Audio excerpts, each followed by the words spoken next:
দেশনেত্রী বেগম খালেদা জিয়া এবং ওনার সাথে ওনার পুত্রবধূ ডক্টর জবেদা রহমান। এবং আমরা দেখতে পাচ্ছি গাড়ি একের পর এক আসছেন ধীরে ধীরে। এবং এখানে চৌপাশ যেসব লোকজন আছেন আমরা দেখতে পাচ্ছি।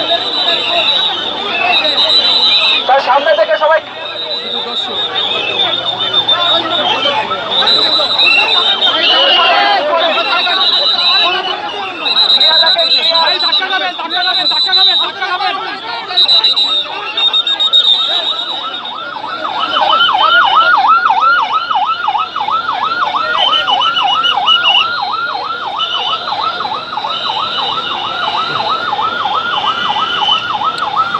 এই ৮ নম্বর গেট থেকে দেশনেত্রী বেগম খালেদা জিয়ার গাড়ি ধীরে ধীরে বেরিয়ে আসছেন আমরা দেখতে পাচ্ছি। মূলত আজকে সকাল থেকে আমরা দেখতে পাচ্ছি লাখ লাখ মানুষের ঢল এবং আমরা দেখতে পাচ্ছি ওনার গাড়ি ধীরে ধীরে আসছেন এই ৮ নম্বর গেট দিয়ে, এই হ্যাঙ্গার গেট দিয়ে আমরা দেখতে পাচ্ছি। আমি খন্দকার মাসুদুজ্জামান, ধারাবাহিকভাবে আমরা এটা প্রচার করে যাচ্ছি সকাল থেকে।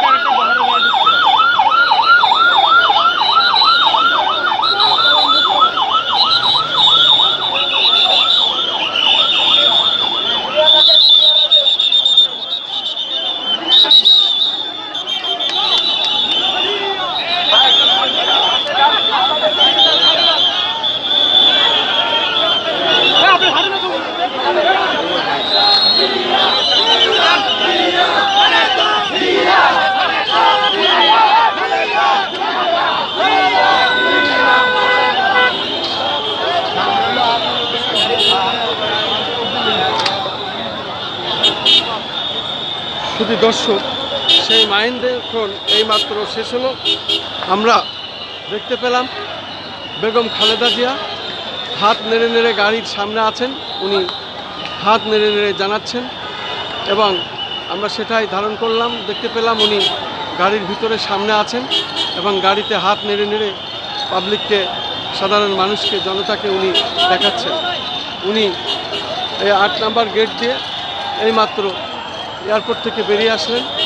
আমি খন্দকার মাসুদুজ্জামান, ধারাবাহিকভাবে আমাদের এই কাজগুলি আমি সকাল থেকেই করে যাচ্ছি। বিশেষ করে আমাদের সংগঠন বেগম খালেদা জিয়া মুক্তির দাবি পরিষদ, আলাদা সিটি পরিষদ, আমাদের জাতীয়তাবাদী প্রবাসী সমস্ত পরিষদ, বীর মুক্তিযোদ্ধা রবিউজ্জামান সিটি পরিষদ, বীর মুক্তিযোদ্ধা খন্দকার আঞ্জুমান বেগম, খন্দকার রবিউজ্জামান সিপার সিটি পরিষদ সহ আমরা দীর্ঘ আন্দোলন সংগ্রামের মধ্যে আছি এবং সেই কাজ করে যাচ্ছি। আজও বিশেষ করে 17 বছর আমিও ঘর বাড়ি ছাড়া, পিতা ও ভাই হত্যা হয়েছে, তার ন্যায় বিচারের দাবিতে আজও আমরা পথে পথে ঘুরে বেড়াচ্ছি।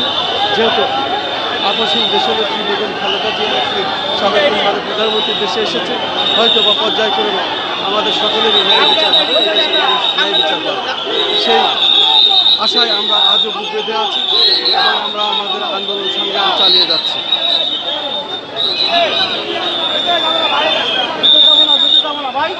আমরা ভিতর যাবো না ভাই।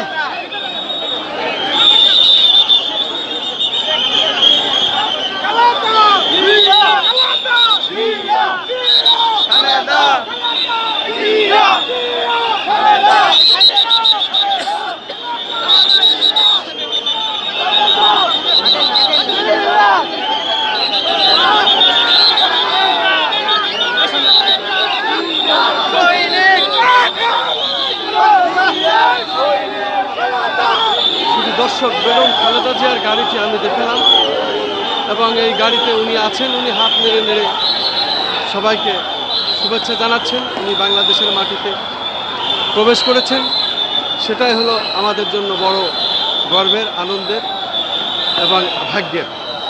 হয়তোবা উনি দেশে এসে এই সংগঠনটিকে আবার সুসংগঠিত করবেন, রাষ্ট্র আবার সঠিকভাবে পরিচালনা করবেন, যাতে এদেশের যেসব মানুষের খুন হয়েছে, যারা হত্যা হয়েছে, যারা অপহরণ হয়েছে, যারা গুম হয়েছে, প্রত্যেককে হয়তো আবার ফিরে পাওয়া যাবে ন্যায় বিচারের মাধ্যমে।